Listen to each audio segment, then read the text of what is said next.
Valentine's Day. We have a special edition of Stall Talk today. What an amazing day to land on. And we've got a really interesting discussion today about horses, our relationship, our love for horses. Is it mutual?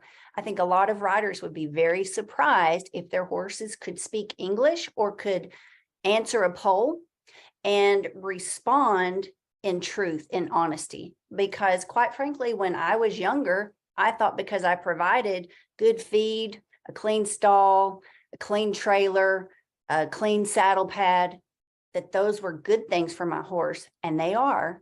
But I thought those were the things that made my horse love me.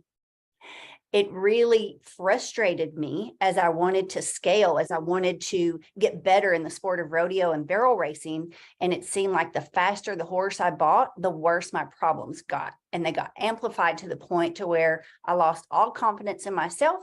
I wanted to throw everything in the dirt and walk away and just maybe have a horse or two for trail riding. But I thought I was done with barrel racing. And I'm so glad that one woman came along at the crucial time. She challenged everything I was doing. And she said, Kendra, stop listening to people and start listening to your horse. And she thoroughly offended me. I was embarrassed. I was offended. I was insulted. How could this lady challenge me, who had grown up on a working ranch in East Texas? My family raised and trained horses for a living. I could ride anything. But what I didn't understand at that time was I couldn't necessarily ride anything very well. I could stay on, but could I get any horse to respond to me? And did I really have that connection that I wanted, that deep friendship? So in honor of Valentine's Day, let's talk about love. We're at episode 21, thanks to Life Enthusiast. My co-host here is Martin Patella. Hey, Martin, happy Valentine's Day. Yes, where's my rose? Huh? It's in the mail. It's in the mail, right? It's in the mail. Yes, lots of love coming at you from Horse Country, USA. Our moderator, Lori Roth in Nacogdoches, Texas. Hey. And we're going to have a roundtable discussion today. Leanna, our rock star neuroscientist. Ray, I'm glad to have you back. Amazing to be here. Happy Valentine's Day. Thanks. And you're at the ranch with Michael Richardson. Michael, I'm so excited to have you included in this week's discussion and learn more about your experience, your show that was on RFD TV, The Gift of the Horse, right? Correct. Yes, correct. Well, what a great opportunity today that we get to gift our horses by becoming a more educated and more knowledgeable rider. So let's just dig right in. Michael, I'm going to start with you. The most common mistake I see riders make is that they apply too much pressure when they need to be quiet, or Yes. they're too quiet when they really do need to be strong and they need to send a loud, clear message, and the horse is kind of confused. So Correct. what are your thoughts on our opening statements here and the whole idea of, would your horse want to be your Valentine if they could speak English? How do we know? Well, I'm honored to be here. Thank you for the opportunity. And I think it's appropriate being on Valentine's Day and talking about love. And does your horse, you would surely like them to love us, but do they even like us? And I think the biggest thing is the horse is the ultimate teacher. And when you're talking, you can talk to as many people as you want. But if you don't listen to the horse, you're behind. And I think my perspective, approaching it from a chair and being hurt and sustaining a spinal cord injury, really enlightened me in so many ways as it pertains to the horse, because I couldn't use more muscle, more force. And like you, I didn't think I was doing that, but I was.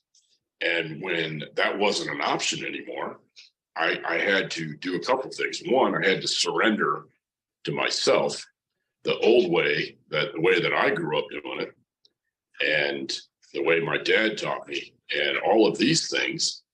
And then I also had to surrender myself to the mindset that came along with being able-bodied. So with that being said, once I surrendered myself and just look to the horse as the teacher. What can you share with me? How can we establish a line of communication that we can have this interactive relationship with?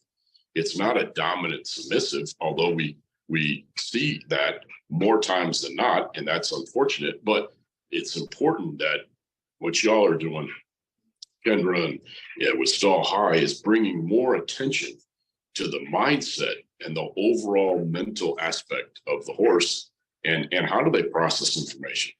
And we need to be open to how they learn. So getting back to my perspective is I just try to set things up and offer it to the horse. And then I sit back and I say, can they come to that? Do we have enough of a relationship and establish that line of communication that the horse feels comfortable enough to be able to come to whatever that may be, coming into frame, coming into a mindset, pardon me, coming into a mindset that's going to be conducive to learn. And I always say it's not training, it's educating. And we want to be open to being educated and learning ourselves, because if we're not open to that, how can we expect the horse to be open to it? And so that's the way that I approach it. That's good. That's really good. I do say, I've been saying it for a few years in my clinics. If we expect our horse to engage their hindquarters, we must be willing to engage ours, because they mirror. When they feel that shift, they shift as well. But people get frustrated, like, why isn't my horse using their hindquarters more? You haven't told them to. You think you did, but you really didn't. So you paralleled that whole concept by saying, if we expect our horses to learn, we have to be willing to learn also. Absolutely. And it's incredibly humbling. You know, like what you were saying, when that lady said that to you, it's like, what in the world? How could that be? And I've realized that if a long time ago, and it's still a work in process, but surrendering myself to the possibility of whatever the horse offers, and be appreciative of what they offer, and then try to take that and just guide it, but don't force it. Don't take the round peg and the square hole syndrome. Yeah, you could probably get in there, but can you get it back out? And if you do get it back out, what state is it in?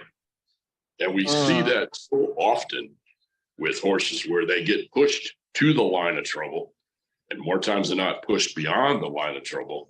And then the people, the owners, trainers, whatever it is, maybe, don't have the wherewithal to understand how to bring them back. So then you have a horse that is more concerned and more frightful and wanting to react as opposed to respond.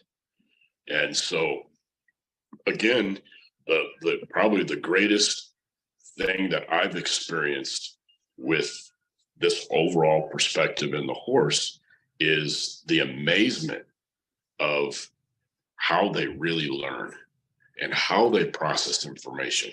And then what I've learned about myself that I try to continue to develop my horsemanship to share with others. And it's a very gratifying opportunity to be able to experience that. I'm sure you all have experienced it in your own right. And we're all here to continue to learn and develop and trying to help our horses. Amen to that. Well, we're 10 minutes in and you've already challenged me. I've never heard anyone say it like this. So we've heard people say, well, you can't force a square peg into a round hole, or vice versa. No one has ever said, yeah, you might get that done, but can you get it back out again? And if you can, what kind of condition is it in? So just imagine that, guys. If you're trying to push a block into one of those little shape sorters that we all played with as kids, and you force the wrong fit, okay, or you rush it, you're going to booger up the edges. You're going to cause you're going to mar. And what I've learned about horses and learned through Stall High, and it is fascinating. Like, the deeper we dive, the more interesting it gets, and the more results we're starting to see. I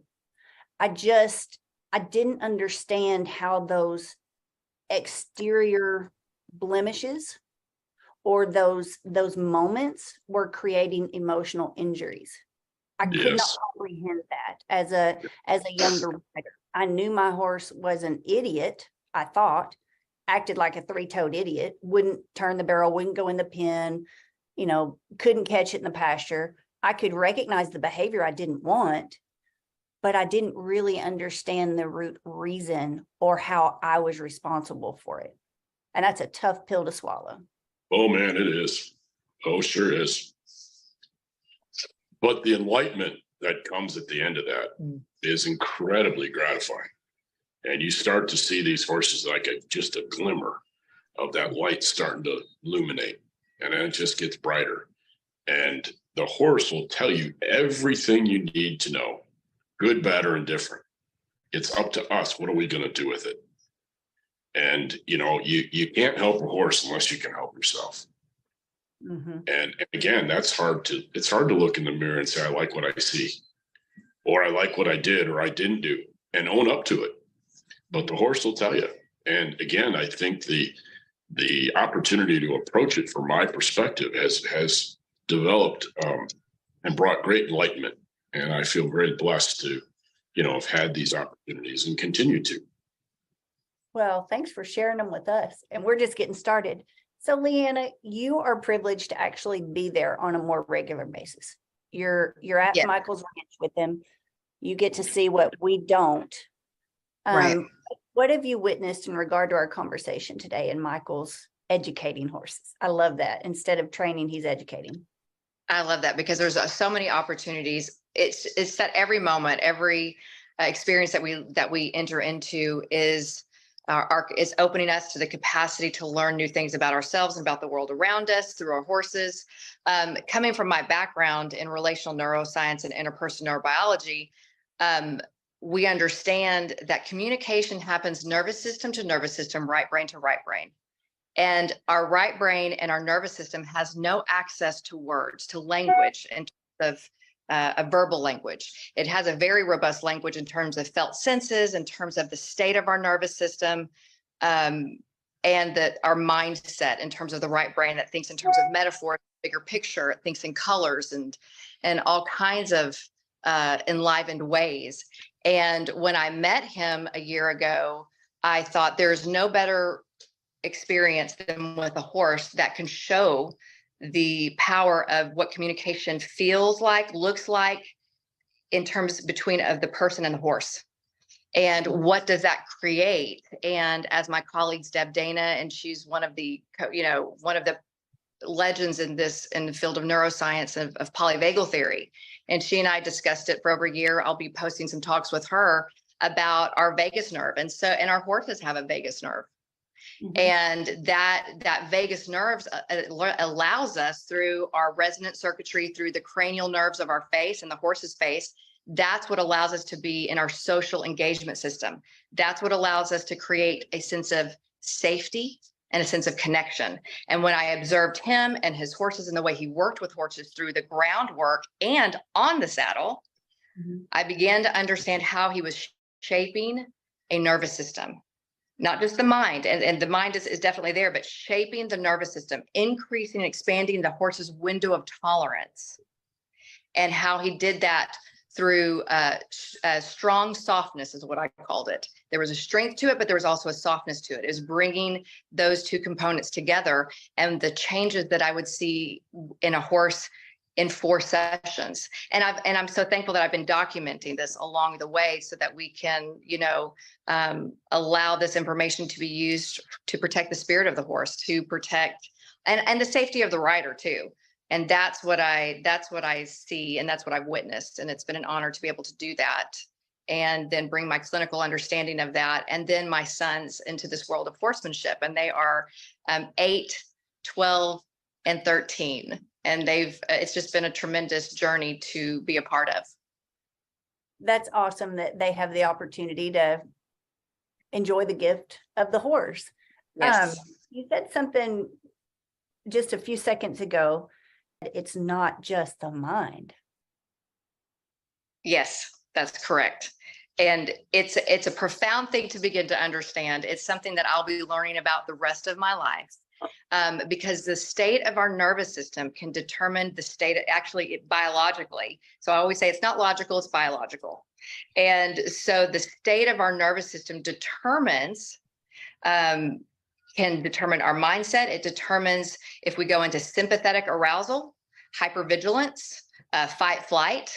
It determines if the nervous system will take us into our freeze. And we kind of touched on that last week, or, our freeze or appease. And we often think that if we change the mindset, then we'll change the state. And it's actually, if you change the state of the nervous system, then you begin to affect the mind, which once you understand that, you also understand the tools, that your body is the tool. It's not the words we say. Those do help, don't get me wrong, but it's our body is actually the conduit and the tool of the relational field of resonance that's being created. And our heart, since it's about Valentine's, we can measure, brain waves, but we can also measure our heart waves up to many feet away. Like that's how strong and powerful what comes from our bodies and our nervous systems. But yes, shaping the nervous system of the horse. When Michael was talking about taking the horse to the edge, I always say that growth happens on the edge of challenge and support. You have to have both. And if they're in a sympathetic state of the nervous system, learning cannot happen there. If you're in a dorsal state of the nervous system where you're in that shutdown, learning cannot happen there. And I think that for us, whether we're talking about the horse or another human relationship or my children, I will look at the state of the nervous system and go, I can't teach right now. What my role here to do is to bring in regulation and connection and through attunement.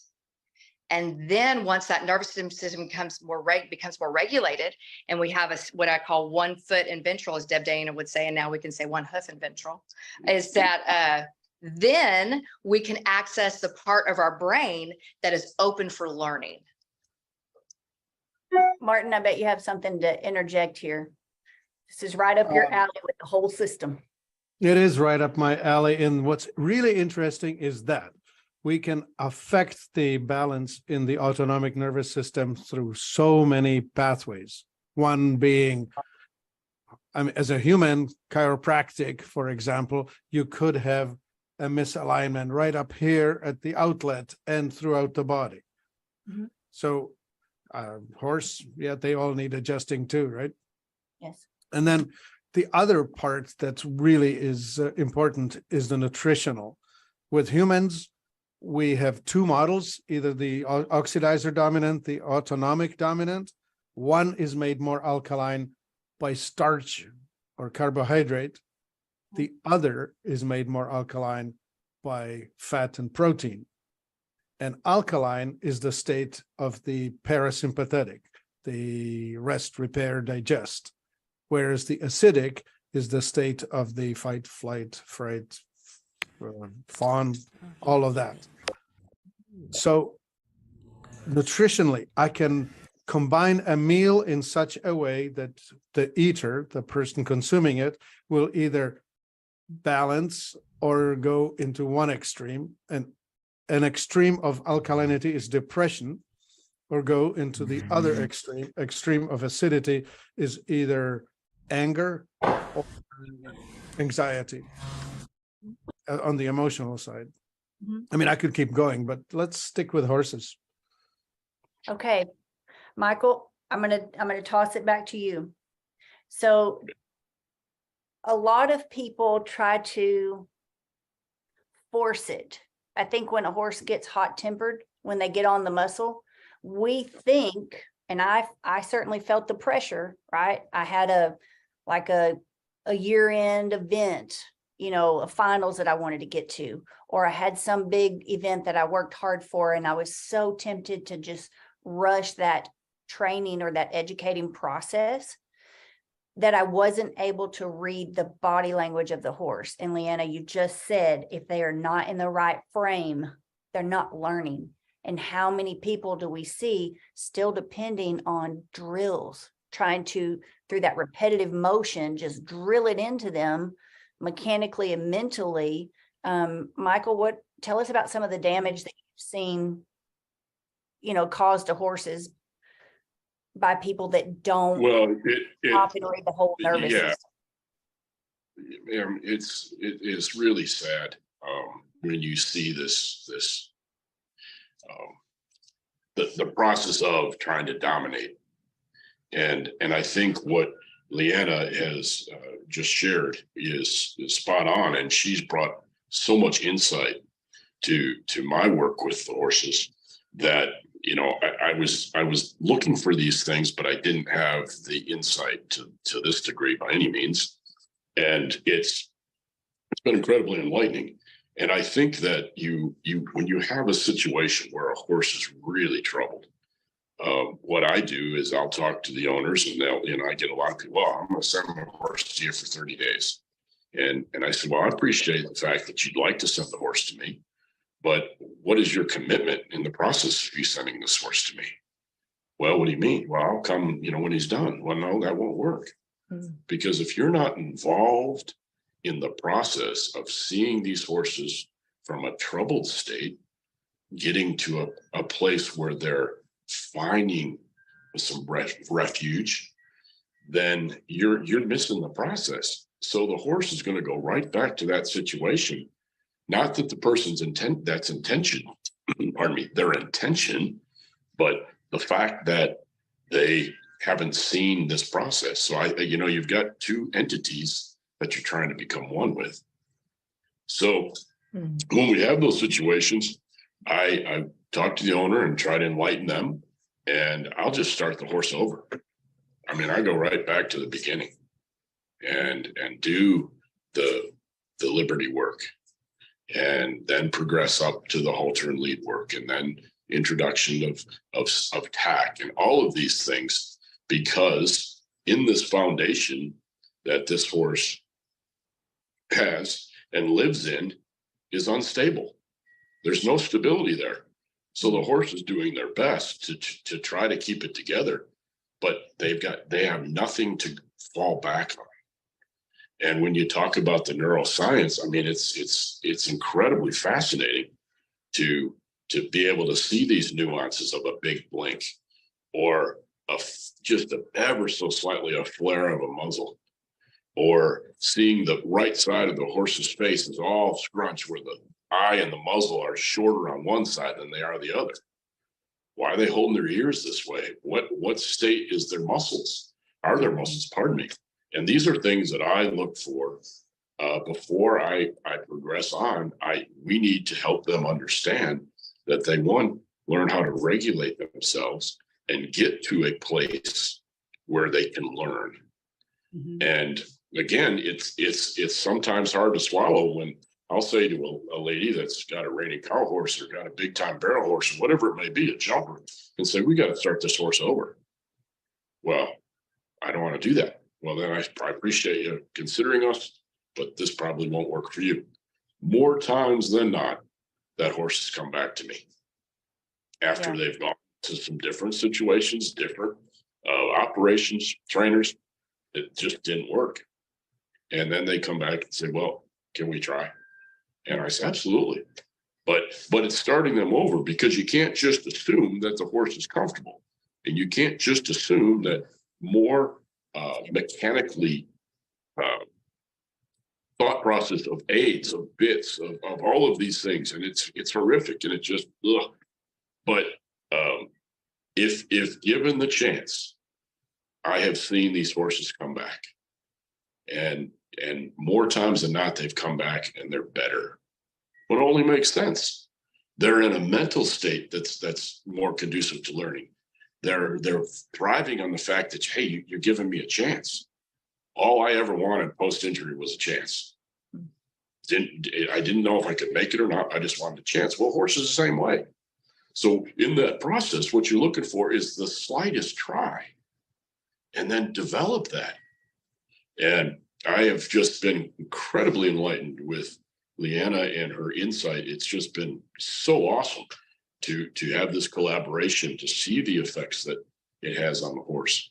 But the attunement and helping them understand, to be able to regulate their mind, to just start going in that direction of finding some ability to relax.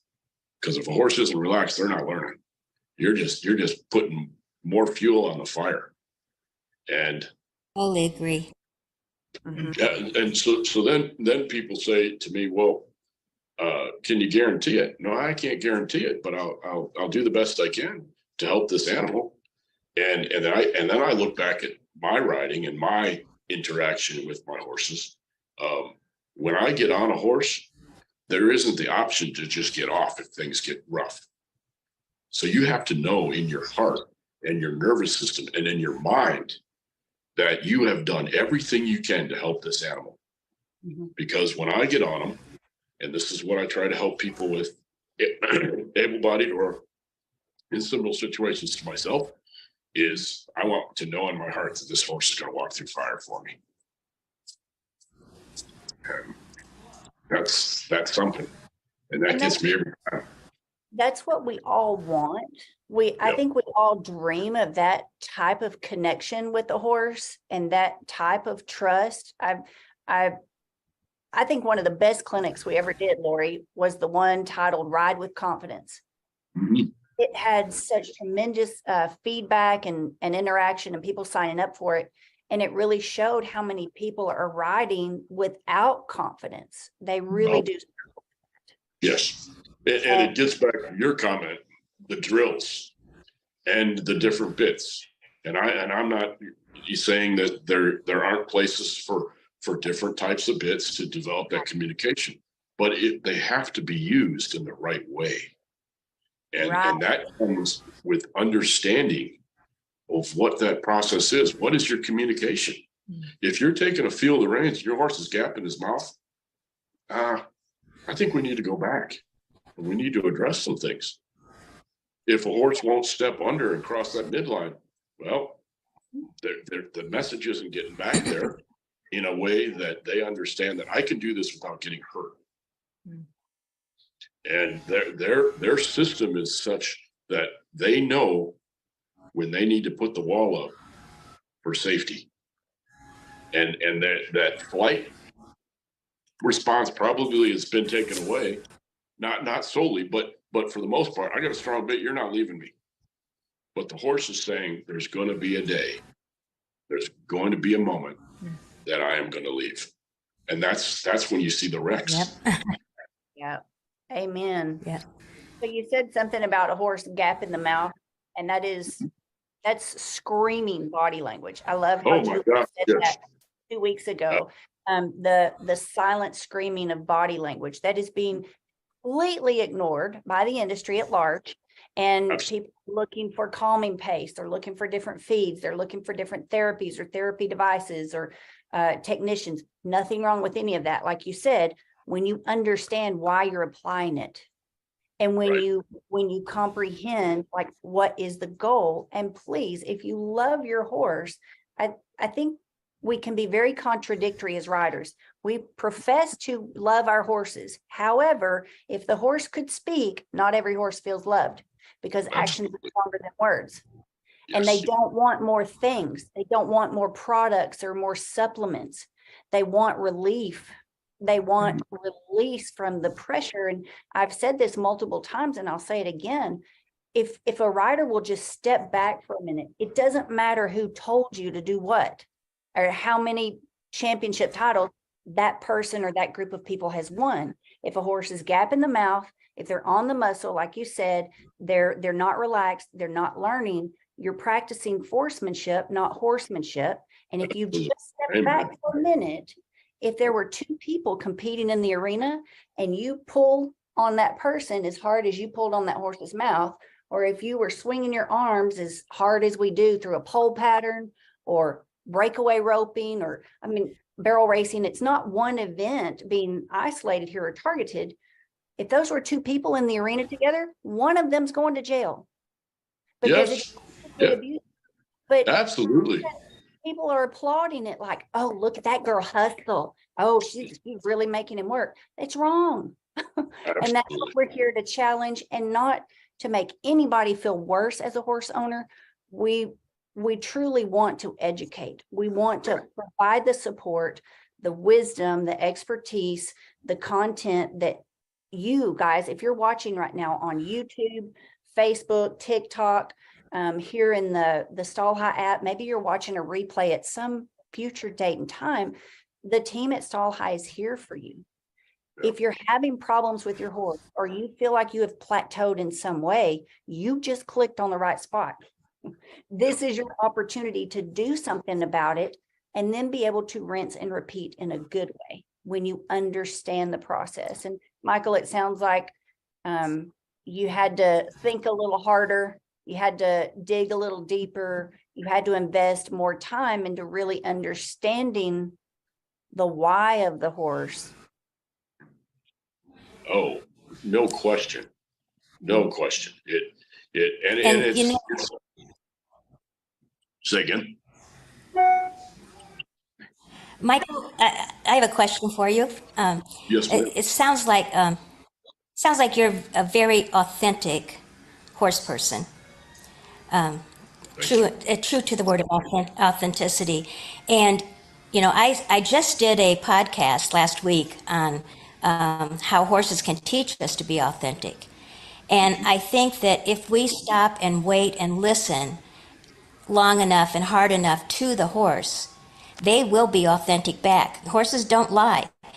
They're going to tell us what they need and what they want at that moment if we will just stop and take a listen and authentically care about those horses. Do you agree, Michael? Oh, absolutely. And I so appreciate your thoughts and your comment because, yeah, that's a huge part of it. There's times I'll be working a horse, whether it be at Liberty or halter and lead, and I'm just going to sit there and I got to work on my breathing.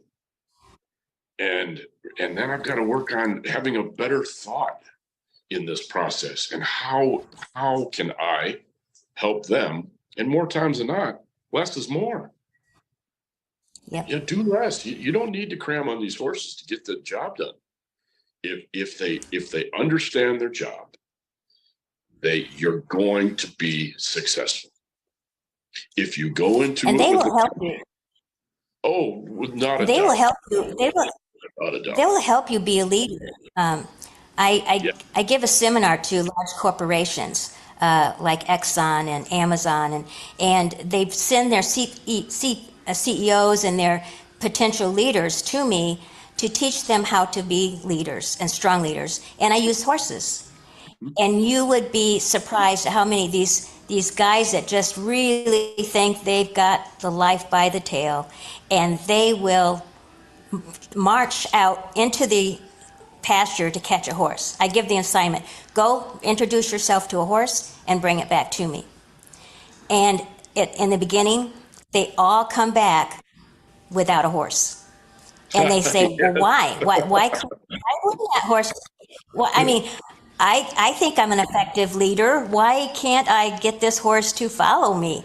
So, and by the end, they are leading the horse at Liberty at the end of 3 days.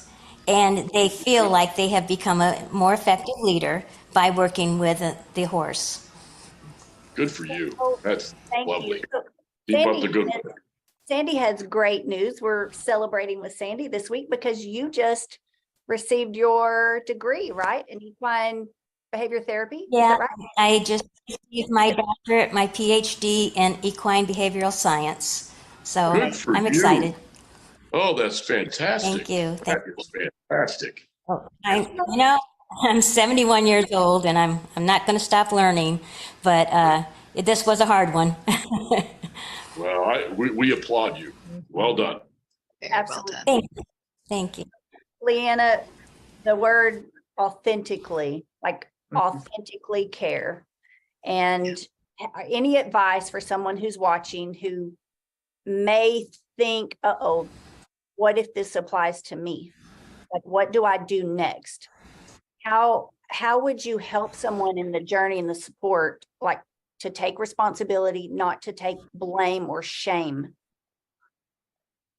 Yeah, well, blame or shame actually will take us to the part of the nervous system that isn't conducive for learning. And so this is where we could have a whole other discussion on the neuroscience of compassion. And, it also gets into our own history, right? Of how were we treated growing up and through our lifetime when we had difficulty learning. Those kinds of things, asking those kind of questions within our inner world is actually really important.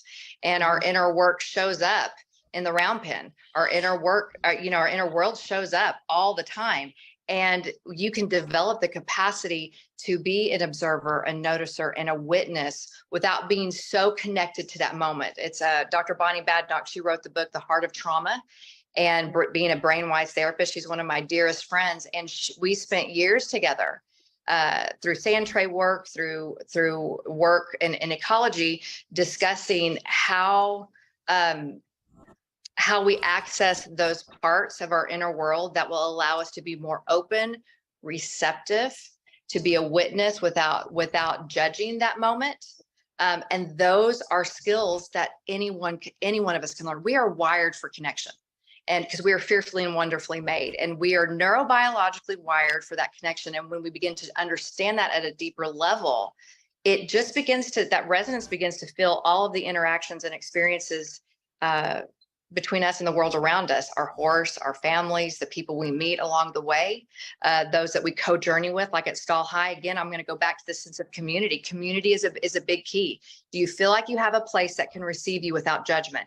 This is one of those places that can receive you and your horse without judgment, to be there with you as you move through. And to me, that's just an honor. Yeah. Yeah.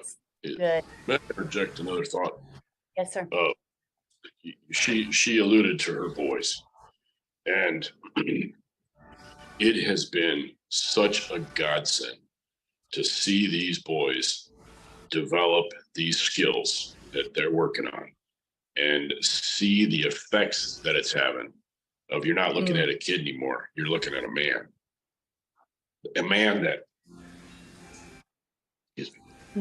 man that's got the feel in their heart to help these wonderful animals. And it has been an incredible opportunity to see the development and the growth from her youngest to her oldest, and accountability, but compassion. Mm-hmm. The compassion that they already had it, but that's being allowed to develop, that they're having not only for themselves, but seeing it in the work and the compassion for the cattle and the calves and the horses, and the way that they interact with their mom, which is in and of itself is phenomenal. But it's a beautiful thing. And I think that so many times what we want to do is push our values, whether it be a person or a horse, and then have these thoughts of the expectation, well, it's going to work, right? No, it's not going to work. You need to be open. You need to have that compassion to be able to develop this confidence, to be able to work and experience what a beautiful thing working with livestock and working with these phenomenal animals that God has blessed us with. I say all the time that God put something so special on a horse that they deal with us, because we got a lot of baggage and we don't want to acknowledge that baggage. But when you can acknowledge it and start setting it aside, you'll be amazed at the process up here, and the effects that it's having with people and horses. And your horse. You will be amazed at how soft the horse can feel. You'll be amazed at how light and sensitive they become, and how they actually want to please you instead of butt heads with you all the time. And that itself is the reward for us. I mean, so many people are chasing, and I've done it too, chase the gold buckle or chase the trophy saddle or, chase the title at all cost. And like you said, just imposing and cramming our own values and our own goals onto that horse who didn't ask for it. All the while, we're not fully, authentically, I love that word, Sandy, taking responsibility for all the crap we drag into the relationship, the baggage. I personally didn't understand how much that was stalling me with my horses. I didn't understand how my childhood trauma, my experiences were actually getting in the way of my progress. How would I have known? I was just trying to get as far away from small town, USA as I could and put all of that behind me, but there's, and probably still is, a lot of healing yet to do. It's, like you say, I think it's unfair to push our values onto a horse, and it's unfair to push our burdens onto them. Now, Yes. if you're unaware and you've done it Kendra. unintentionally, we don't push any blame or shame. But can you at least, are you at the point where you can consider, is this potentially holding you back with your horse? And if so, again, you've clicked on the right place. You have found the community of horsemen that actively take responsibility on a daily basis to keep learning, continue the education process so that we can be better owners and riders of our horses, and not just profess to love them, but actually have them love us back, and it be an authentic relationship. Sandy, yes, ma'am. And yeah, well, I just want to say, Kendra, that I think you're being a little hard on yourself as far as saying, okay, here's what happened because of my childhood, whatever. I want to tell you, we are all enough.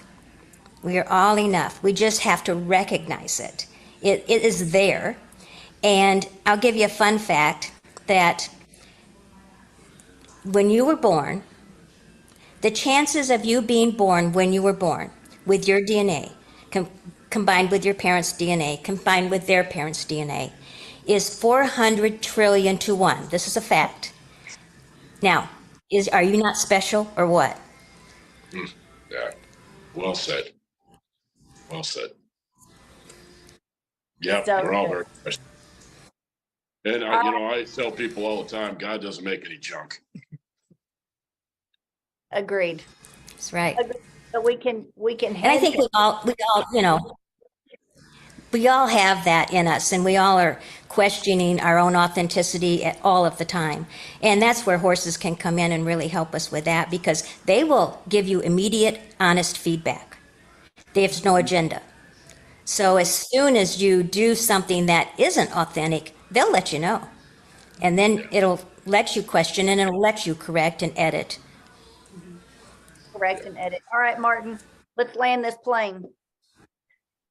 Well, this has been all in the range of emotional health and capacity to observe and being able to actually see. Many of us are just simply not trained well enough to stay out of our own heads to actually observe what's in front of us. Like, I really like how Leanna was putting the words in, saying, if you're in fight or flight, you're not learning. You're not even observing correctly. You're not even able to see the world for what it is, because you're just panicking and trying to find an escape way or something like that. So I don't know. I mean, I'm in the nutritional side of things, and I mean, I've had to do my own personal journey as far as helping your clients with my stuff. That would be, call me and talk to me about your body and how it's messed up, and I will help through listening and hearing you adjust the stuff that you're doing so that you can do better. That's my take. Like, I don't have a whole lot to add to the learning to be a better person. This leadership training, this responsibility, the respond rather than react to reality, all of that, those are just awesome points that should be remembered and recognized. And I do that all day long with clients, always remembering, oh yeah, this is not about you, it's about them, and get out of your head and listen more. And Yeah, you just hit a bullseye. that goes for client relationship, horse relationship, mate relationship. It's everywhere in your life. Yes, and you just said it's not about me, it's about them. And for so long, the horse relationship is about us. We want what we want out of it. We don't really stop and think about, what does the horse want? So good. It's not just about us, it's about them. So Martin, you did say something, you elaborated on what Leanna said earlier. When you're in that fight or flight mode, if you're not relaxed, you're not learning. That's what Michael said, but you're not even observing correctly. And that can be a tough pill to swallow. That's an excellent statement. I think we all can be challenged by that. Are we thinking straight?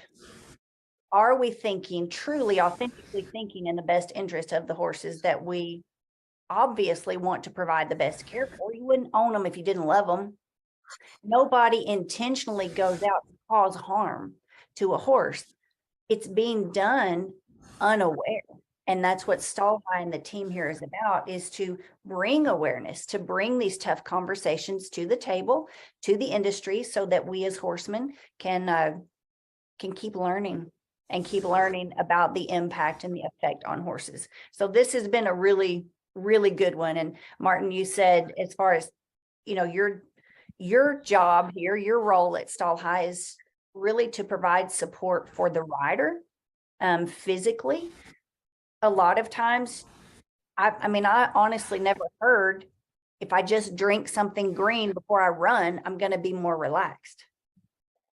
I didn't know those things. There are so many things that you have in your toolbox of wisdom and experience that we don't necessarily think it could be that easy. But can you remind us about how greens can have a mental difference? Okay, sure. Well, we were talking about the autonomic nervous system, the fight or flight on one end, the rest repair on the other. Mm-hmm. The most parasympathizing food that God made is chlorophyll. So if you can put chlorella or wheatgrass juice, barley grass juice, alfalfa leaf, any of those dark green leafy things into your body, it's going to fire up or promote the parasympathetic reaction, the relaxed reaction. Magnesium is the other, is the mineral that will also help. So, well, I guess all my friends in Denton are listening, because like every grocery store I go in, all of the green V8 is off the shelf. So I had to order it. Now what, Martin, will you remind us which products you have that will help someone who's getting on the muscle before they run? oh yeah. Yeah, we have the spray on magnesium. Okay. We have a product called Topically Everything. It's a 4-ounce bottle. You can just spray it on, rub it on your legs, arms, belly, wherever you want. Or we have the plain magnesium. We call it magnesium oil, not because it's oil, but because it feels sticky, oily. But it delivers transdermal magnesium. And the reason you want it transdermally is because when you swallow it, it opens your digestive system too much. So, I didn't know that. oh yeah. For constipated people, it's like hallelujah. But if you take too much, well, I'll say it this way. Don't swallow magnesium products if you're getting in the car, because when it hits, it's going to be very urgent. Uh-huh. Good to know. How far out do you drink these green things? An hour, 30 minutes before you go into the arena, or that 20 morning? minutes. Yeah, 20 minutes. You want it to settle a bit. You don't want to just be Okay. sloshing around. So. Thank you. Drink green 20 minutes before a run. What are the greens? You talked about your mag. What are your green? Well, at the Life Enthusiast website, we have a brand, Exula, EXSULA, and in there you would find chlorella blend, you would find Orasil, Orafit, Oramax, and Exela 50. These are the products that we have there, each of them strongly based on the green stuff, and each one of them with a purpose. Well, do you want me to highlight why? Yes. And Okay. talk a little bit about your process. If somebody really wants to take responsibility for their health so they can be a better rider for their horse, Tell us about your diagnostic tool again and how they can go through that process with you. Okay, I'm a CMTA, Certified Metabolic Typing Advisor, which is a discipline of the functional medicine sort that has us understanding how genetics and food interact. And this is based on our ancestors having lived in a particular resource or geographic area that had a particular resource. Mhm. The further away from the equator, the shorter the growing season, the more dependent these people were on protein for Mhm. their diet. The tropical people, they do just fine on fruits and veggies. They, I don't know, North African heritage, they do fine on dates, figs, pomegranate, sweet things. But further north, like the Swedes, the Norwegians, and the British, they all had shorter growing seasons, and they are adapted to a much higher protein intake and depend on fat for energy. So Mhm. when we mess it up, it doesn't work. Mhm. Anyway, so that's the how and why. And we have a thing called metabolic typing test in the Life Enthusiast website that you can take. When you take it, it comes with coaching from me, and it will help you implement the learning into your life. How you can structure your meals so that you are managing your pH, which means you will manage the state I talked about earlier, the fight or flight versus the relax. The sympathetic parasympathetic balance is strongly affected by your meal combinations. So that in hand, at Exula, we manufacture superfood blends, and we make them here in the United States from carefully chosen ingredients. We've been at it since 1989. We have lots of experience with it, and we know what works and how to put it together. And I don't think I want to take the time to explain, but the manufacturing process involves four main things. We don't extrude and reduce so far down that it's an easy to take pill. Because when you squeeze things down so much, a lot of the ingredients that are required in bulk are gone. So if this stuff comes to you as powder in spoon, and you need to take it by the spoonfuls. You cannot just reduce it down to, well, I'll just take a pill and I'll be done. It's a fallacy that you can actually reduce stuff down into something that small. Wow. Yeah, so that's that's a tough pill to swallow too. And we've talked about that a couple of times. That's a tough pill to swallow. That's a tough pill to Well, swallow. this is an unpacked, you know, some things can be concentrated, but you cannot get away from needing fiber or needing emulsifier or needing a bulk in your food. It's just, we're just And not you built that way. You can't get away from that foundation relationship with your horse. People are trying to expedite it. They're trying to microwave train. They're looking to tie downs, war bonnets, bigger bits, you know, devices and supplements, calming supplements, trying to manufacture a rush. So Martin, thank you. Lori has dropped the link so that people can access your direct website and get in touch with you. Thanks for reminding us about your test and your coaching available. So guys, please reach out to Martin Patella at Life Enthusiast if you are serious about improving your own health so that you are more sustainable, so that you can ride better and longer in the saddle and take even better care of your horses. It starts with us. Michael Richardson, Leanna Ray, you really blessed us as well today. Thanks for being here. An honor. Can we get you Thank you. back? Can we continue the discussion next Tuesday? Let's do it. Oh, yep. I'd love it. Yeah. Thank you. Happy Fantastic. Valentine's. Happy Valentine's Day. Thanks for Valentine's the reminder. Thank you, Lori Sandy. Congratulations on your doctorate in Yes. horse behavior. And Lori and everybody else who's from Stall High here on this Zoom, thanks for being here today. I love you guys. For the love of your horse, go out and pay attention. Here we go. $0 to pay attention, guys.